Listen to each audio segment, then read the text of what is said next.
Donc bonjour Mathieu. Tu es dessinateur et scénariste de bande dessinée chez Ankama Oui. depuis donc maintenant quelques années. Tu débutes en 2011 avec ta première œuvre, La Belle Mort. C'est dans un futur post-apocalyptique avec un groupe de survivants qui errent à la recherche d'ailleurs principalement d'autres survivants.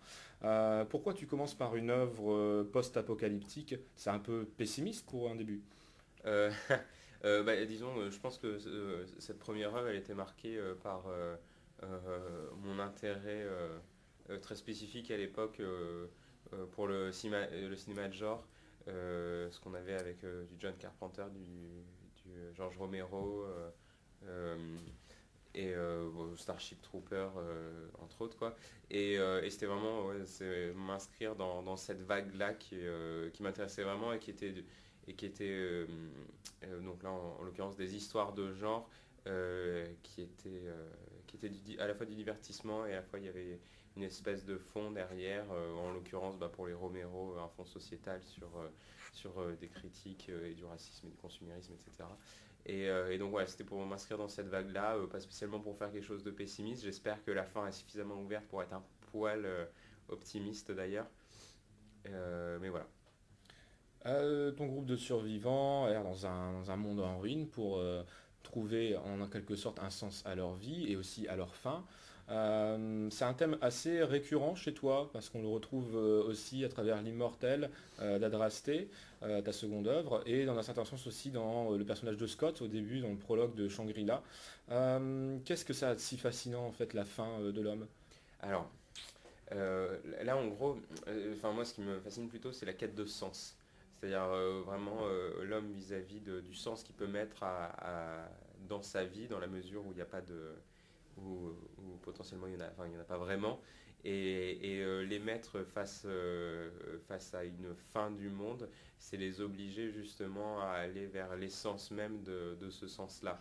En l'occurrence, dans La Belle Mort, à trouver un but alors que justement il n'y a plus le quotidien pour s'occuper, il n'y a plus le travail, la famille, il n'y a plus, il y a plus de référents et de choses qui vont baliser nos vies. Et donc voilà, trouver cette essence de quel est le sens et le constat dans les trois albums d'ailleurs, c'est qu'il n'y en a pas spécialement, enfin, à part celui qu'on se crée très subjectivement, quoi. Après la belle mort, donc tu vas nous donner une œuvre qui s'appelle Adrasté, qui vient émerveiller encore les yeux des lecteurs. Tu passes de la SF au monde antique, mais un monde antique un peu à ta façon. Oui. Pourquoi ce changement et qu'est-ce que tu avais envie de faire dans cette visite poétique de la Grèce antique? Alors déjà, pourquoi ce changement? Tout simplement parce que comme c'est des projets enfin, à forte pagination, les one-shots de manière générale, qui prennent 2 ans de travail bien occupé. Enfin, moi, j'ai besoin, c'est une respiration de me dire, je vais passer à un univers complètement différent, créer un nouveau monde, me renseigner sur des choses euh, encore une fois différentes. Et donc voilà, passer du post-apo à la mythologie grecque, voilà, c'était une manière ouais, de me renouveler un peu, de souffler un peu par rapport au projet précédent.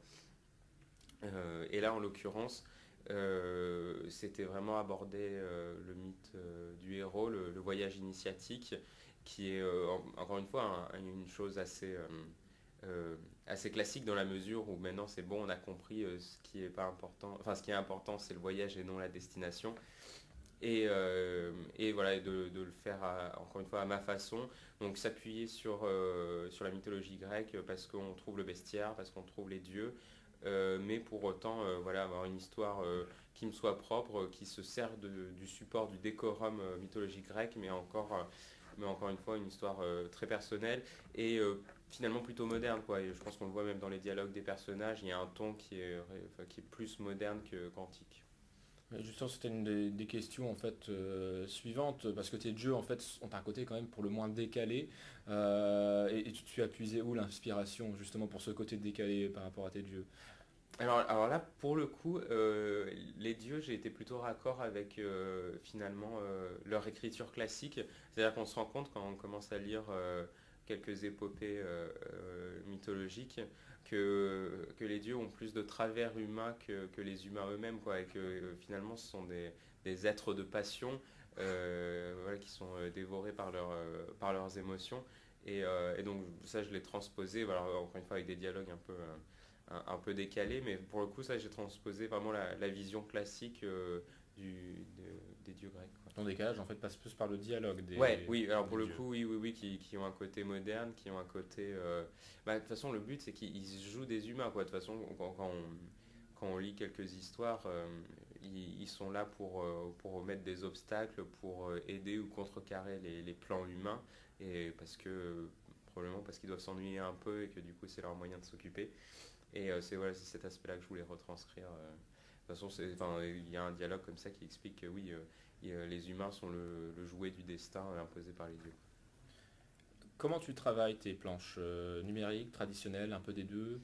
Un peu des deux, alors que pour ce qui est dessin ancrage, complètement traditionnel, dans la mesure où ouais, donc, oui, j'ai beaucoup de décors, beaucoup de lignes de perspective, donc je travaille sur une grande table d'architecte avec une règle immense. Et donc voilà, j'ai besoin de ce support papier pour m'en sortir. Tout ce qui est couleur est fait numériquement, avec toujours l'idée d'avoir un rendu le plus traditionnel possible. C'est vrai que enfin, pour ma première BD, j'aurais adoré le faire à l'aquarelle en tradi. Le fait est que ça prend plus de temps, qu'il y a des marges d'erreur beaucoup plus faibles. Et du coup, je suis passé en numérique, mais voilà, toujours avec cette volonté de rajouter de la texture aquarelle par-dessus, utiliser des pinceaux numériques un peu spéciaux, voilà, pour avoir un rendu un peu plus vibrant que de la couleur un peu simple. Ensuite, tu publies donc Shangri-La, donc une BD assez énorme de 200 pages qui plonge dans un monde à nouveau, cette fois-ci de science-fiction, Mhm. qui est assez terrifiant. Comment l'idée de ce one-shot a-t-il germé? Euh, je dirais que la première envie, c'était tout bêtement de faire de la SF, dans la mesure où c'est mon genre préféré, quoi. Donc, j'étais passé par d'autres étapes avant, mais je savais que je voulais faire un récit de SF. Je voulais faire un récit de SF euh, qui s'inscrive dans cet héritage plutôt littéraire des futurs dystopiques à la 1984, Meilleur des mondes, transposition à l'écran comme Soleil vert, THX, 3811 ou je sais plus quoi. Mais bon, enfin voilà, donc ces futurs qui sont encore une fois les futurs dystopiques un peu sociales, en l'occurrence qui sont très marqués par les années 60, 70, 80, où on présentait tout le temps un régime autoritaire, qui était un peu la traduction de ce qu'on avait pendant la guerre froide et de l'affrontement des deux blocs, et donc qui était donc voilà, la résultante d'un régime autoritaire, totalitaire, violent, qui a imposé sa vision à la population. Puis là, l'idée, c'était du coup de l'actualiser, entre guillemets, en partant du principe qu'aujourd'hui, il n'y a pas besoin de forcer une population, enfin justement d'utiliser la force pour contraindre une population, pour la faire rentrer dans le moule, et qu'on pouvait le faire avec l'ultra-consumérisme, avec le fait de, de proposer à des gens d'être plus des produits que des citoyens. Et donc voilà, ça c'était un peu le déclic, la volonté initiale. Puis après, c'est rajouter voilà, des influences, donc faire du space opéra, avoir des vues de l'espace, avoir un côté contemplatif pour marquer le rapport entre l'homme et l'immensité du cosmos, etc., quoi. Donc voilà, plein d'envies de SF classiques qui se sont mélangées, qui se sont actualisées avec des thèmes personnels pour donner Shangri-La. Justement, tu commences à en parler. Quand on vient à Tianzhu Entreprise, ça synthétise un peu les pires travers des multinationales actuelles. Tu transcris là ton regard en fait des multinationales. Oui, complètement. Bah, de toute façon, alors là pour le coup, c'est une proposition très personnelle, hein. Oui, oui, moi je lâche ce que j'avais besoin de lâcher disons, sur les multinationales. Enfin, j'ai essayé de. Enfin, il y a un parti pris, mais pour autant, j'ai l'impression que tous les points de vue sont exprimés, même le point de vue de la multinationale en l'occurrence. Et à la limite, c'était pas tant la multinationale que nous, notre rapport à la consommation, euh, je sais pas trouver le mot, à notre mode de vie occidental bien douillé, mais qui a des conséquences pour les gens qui le créent, ce mode de vie, en l'occurrence avec ce rapport avec donc du coup la visite dans l'arche qui mêle un peu donc du coup la construction enfin, les usines de montage qu'on peut trouver en Chine, aux Philippines, au Bangladesh ou j'en sais rien, pour nous apporter cette consommation dont on a besoin et la traite des animaux qui nous apporte aussi la viande voilà, tout ce luxe dont on dispose sans tout le temps penser aux conséquences que ça implique.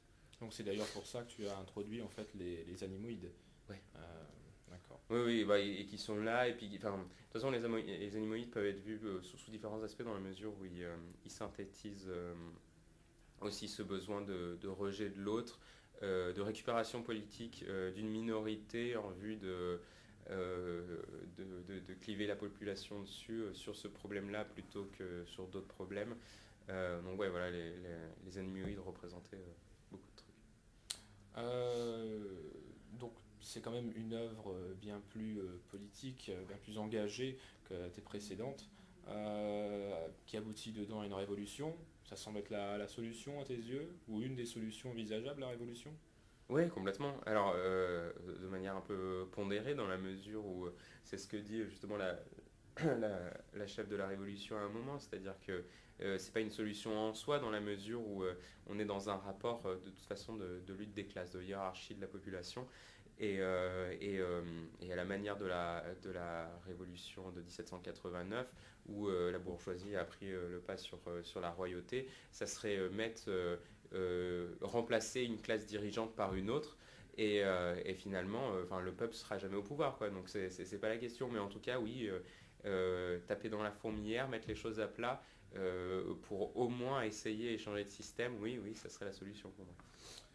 Donc tu as été sélectionné pour le prix Utopial, tu Ouais, figuras aussi dans la sélection d'Angoulême. ouais. Qu'est-ce que ça fait? Ça fait bizarre. Non, ça fait extrêmement bizarre parce que c'était pas calculé. Moi, j'ai pas fait cette BD différemment des autres. Je je l'ai, enfin, la SF a tendance à être un sous-genre, et particulièrement en bande dessinée, donc pareil que ça soit quelque chose qui soit devenu suffisamment grand public entre guillemets, je trouve ça assez étonnant. Mais c'est chouette parce que effectivement, comme tu disais, c'est la BD ma BD la plus politique, et si on avait une qui justement devait toucher le plus large public, bah, c'était celle-ci, donc c'est chouette, je suis ravi. Quels sont tes projets pour le futur? Et bah, bon, alors, pour le futur, bah, justement, je pense que j'ai trouvé enfin, je me suis senti à l'aise sur ce genre de la SF un peu social. Donc le prochain projet qui sera un nouveau one-shot, alors qui sera plus de l'anticipation que de la SF, hein, qui sera un peu dans le genre du cyberpunk, et qui du coup parlera d'un sujet que j'ai pas traité dans Shangri-La, à savoir les IA, enfin, donc l'intelligence artificielle, la robotique, et dans un futur très proche, dans les 100 prochaines années, comment ce facteur va peut-être changer nos vies et va rentrer un peu en opposition avec d'autres préoccupations plus terre à terre, à savoir l'urgence climatique, les crises migratoires dues justement ou au climat ou aux guerres, le repli communautaire, etc. Et montrer que voilà qu'on est dans une espèce de pinacle de la science qui arrive au moment où la société a jamais été aussi clivante entre les gens qui ont du pouvoir, mais quand je dis du pouvoir, qui ont du pouvoir, de la richesse, un confort, et ceux qui se paupérisent de plus en plus. Est-ce que tu as des coups de cœur récents alors? BD, roman, ciné, série, comme tu veux. Alors, film, pam, poum. Alors oui, oui, oui, oui, un peu. Alors série, j'ai commencé un peu tardivement Black Mirror. Série anglaise, dystopique, pareil dans des futurs très très proches, chaque épisode est anthologique et donc va parler justement de l'IA, de notre rapport à l'image, je veux dire, aux likes dans les réseaux sociaux, etc. Donc voilà, tous les épisodes sont pas égaux, mais cette série était super chouette. En film, ouais, c'est compliqué. J'ai pas trop l'occasion. J'ai pas trop le temps d'y aller. Je suis allé voir Blade Runner 2049 dernièrement. Le film est pas parfait, mais c'est pareil, c'est une proposition cinématographique et artistique qui mérite d'être vue, ne serait-ce que pour l'expérience sensorielle qui s'en dégage. Voilà, et en bande dessinée, qu'est-ce que j'ai lu dernièrement qui était vraiment chouette. Euh, j'ai lu. Alors, de vraiment cool. J'ai lu, alors j'ai pas lu le dernier de JP, donc qui était aussi un cours des Utopias. J'ai lu S, qui est plus une espèce d'histoire autobiographique sur son père et qui était superbement écrite. Et je conseillerais, la dernière BD que j'ai lue, c'était Perséphone de Loïc Locatelli, qui est justement une réinterprétation du mythe de Perséphone, mais pour le coup dans un monde contemporain, très Miyazaki dans l'esprit, et qui était très frais, très chouette. Et est-ce que pour finir, quel conseil tu donnerais à quelqu'un qui voudrait en fait se lancer dans le même parcours que toi, faire des BD comme ça? Euh, dans la mesure où on est beaucoup euh, où il est dur de vivre de la BD d'avoir une bonne exposition vis-à-vis de la multitude, avoir beaucoup d'ambition et beaucoup de générosité dans son travail. Je pense que ça, c'est un truc qui se voit quand le lecteur ouvrira les pages et qui fera peut-être la différence. Voilà, avoir l'ambition à chaque fois de faire la meilleure BD, même si in fine ça l'est jamais parce qu'on progresse, parce qu'on change, parce qu'il y a toujours des défauts, mais avoir quand même cette ambition à chaque fois. Ouais. Je te remercie. Bon, bah, cool.